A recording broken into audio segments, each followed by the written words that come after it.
is that the cost of the Smarter Balance test, I read all the way from 2250 to 3885 when you get all said and done. Can you lie my fears one way or the other here? What will the Smarter Balance cost?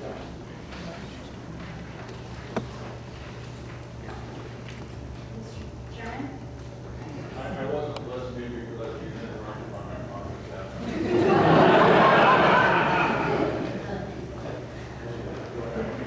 Thank you, Mr. Chairman. Thank you, Representative. My name is Luci, Willits. I'm the Deputy Executive Director for Smarter Balance. I'd like to answer your question in two parts. So first of all, Smarter Balance has a membership fee, and that gives you access to all the items and all the test and development fees of it, which is very expensive normally. That will cost $9.55.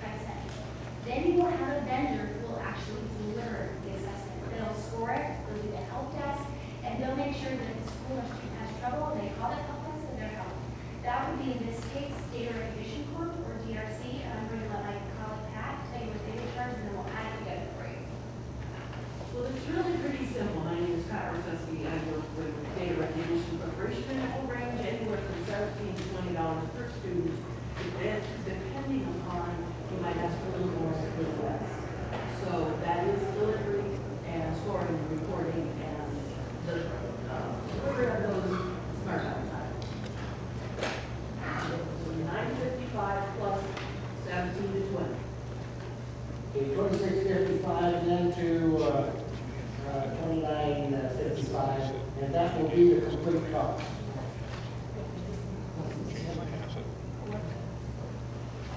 Adding $9.55 with whatever services are provided, either $17 or up to 20. So $9.55 plus 17. 2655 is what that would add up to, about $20, then we'll put it at 2955. That would be And that's an absolute maximum cost, 2955. Well, it's the ballpark right now, and I would say yes. But, you know, people ask for different things. You're doing two right now, and they ask for different things. It's within that range. Okay. Thank you. Finance. One more. I gotta figure out which one's the most important here.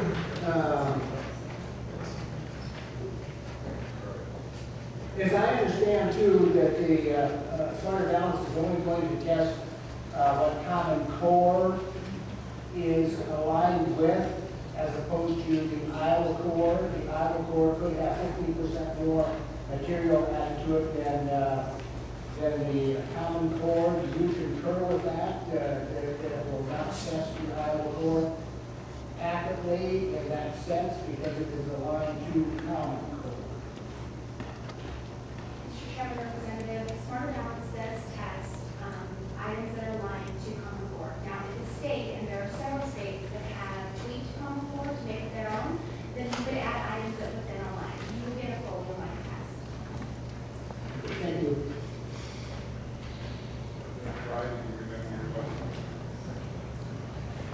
Thank you, Mr. Chair. A couple of quick questions. The first one is dealing or any more in local control, and help me understand by going the Smarter Balance route, how we and Iowa retain local control as it relates to our assessments. Question number one. Question number two, and this may be more for the presentation that was last week, our presenters.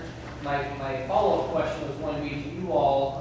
As I read through the dissent report piece, I wanted to have some addressing of some of those pieces in there, of why there was a person who dissented and wrote this and had to go through some of those pieces. Those are my two questions. Thank you, Mr. Chair.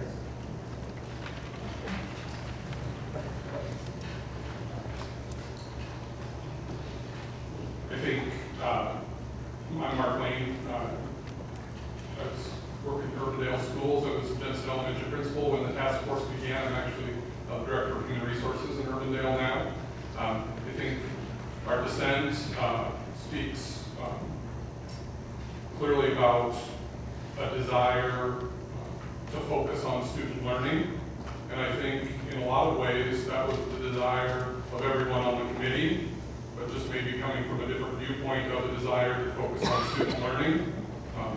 As I read through the dissent, I heard and saw what I heard from that member of the committee throughout the process was a focus on student learning and a concern that this could deviate from a focus on student learning.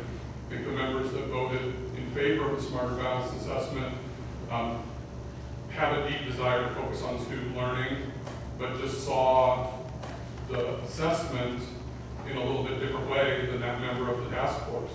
But that assessment, and especially the full suite, would allow for teachers, for administrators, for our partners in AEAs to focus on student learning and improving student learning.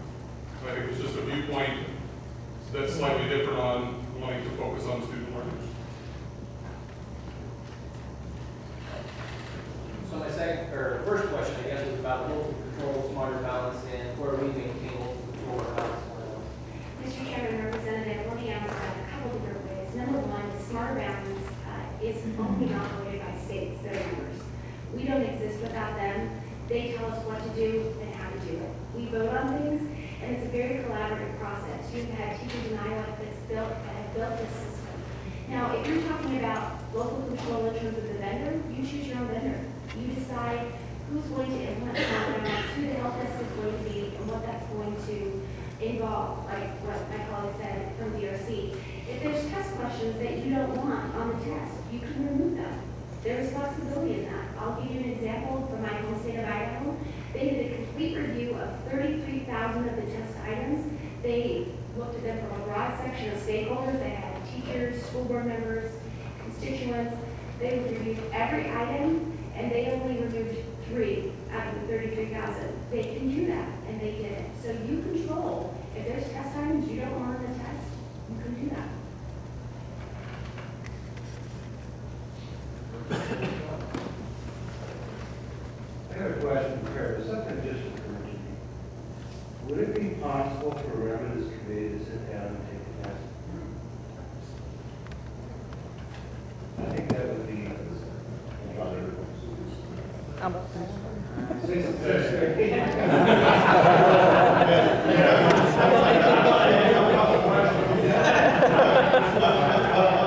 Okay, I just story of you made public. There is a people test. You want to go for the challenge, sir? Hey, so here's the question I'm starting off with. Could you describe, it's not a real question, but can you describe the adaptive test environment and how that works and the advantages? The adaptive test has a feature that, given the first item that you take, if you get that wrong, it gives you an easier test item to more precisely determine at the end of the test exactly where that student falls under a Welch curve. If you get that first item correct, it gives you a much more difficult, or a difficult item, more difficult item. And then if you get that next item correct, it'll give you an even more difficult item. So at the end of the assessment, we know with an adaptive test exactly where a student falls. And if I could add to that, one of the things I know you talked a lot about cost, and I know that's a concern as we look forward. And I work for the Southeast Polk District, and because we're currently using a fixed form test, it's not giving us enough precision, especially for our students who are advanced and accelerated. So we currently pay an additional $36,000 a year to administer a test to give us that information. Should we go to an adaptive test, that is a cost that we can immediately remove, and that would make the cost, it would actually be some savings for us, and would still give us some aligned information on all of our students across the system. Another point, as we work with our assessment task force on the other end of the point, one of our charges, as should be, is to close that achievement gap and having an adaptive test. A fixed form says they're not achieving at grade level, which we kind of knew going in. But an adaptive test will give us precisely where they are in their learning, gives us more precision on where we can enter in our instruction, and gives us a much greater chance and opportunity to close that achievement gap.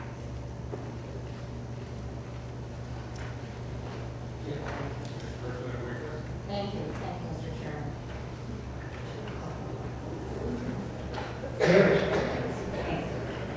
As I listened to the explanation of the adaptive test, it seems to me that that component more with the formative assessment than the summative assessment.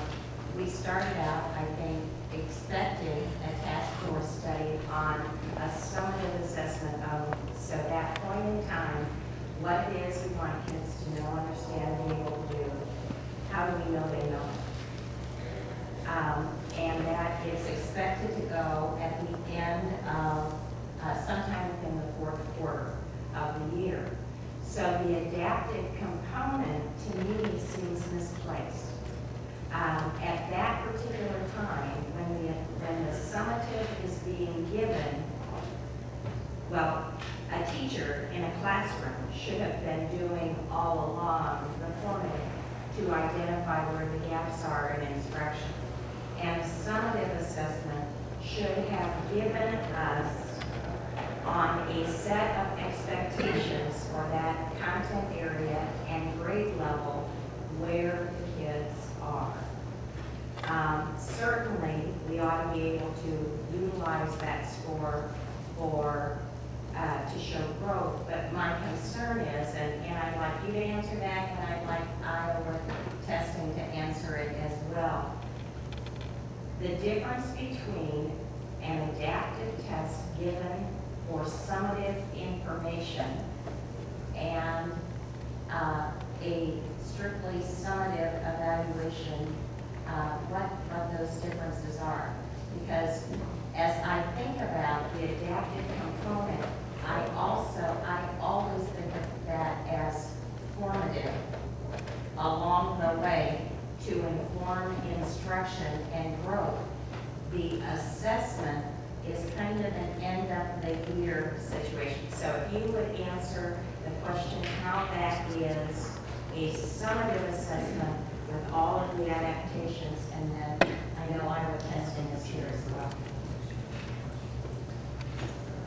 To answer your question, I think that there is great strength in a summative assessment that is adaptive. We can give teachers critical feedback, constructive feedback on how well they have done throughout the school year when we get that summative assessment because it is adaptive. When we go through and teachers teach kids day in and day out, they're using the formative assessment process, then they make changes right then and there.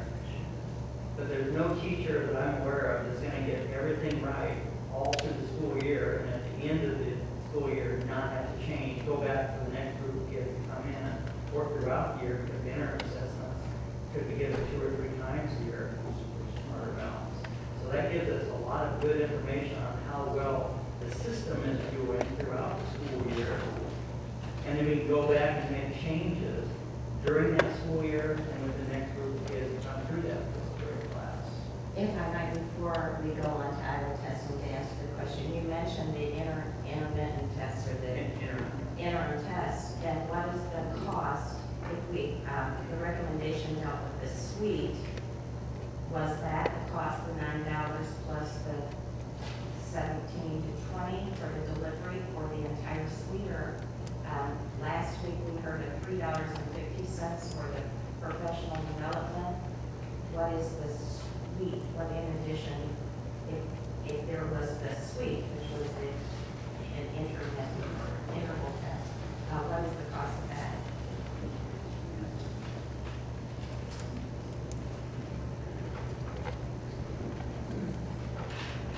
With Chair's permission, I think that's a question that's best answered by some of our folks from the Department of Ed. You have documents in front of you that give a comparison table of costs, but I think we have representatives here, if we could have one address that suite cost issue. That would be fine. On the handouts that all the committee members received, I believe, referring to this page here, and I believe on the last page, is the cost. Right, and that's, So if there's somebody that can speak to that, maybe. Mr. Chairman, Mr. Tilley, I can tell you that for states that only do the summative test, it's $6.20 is the smart balance.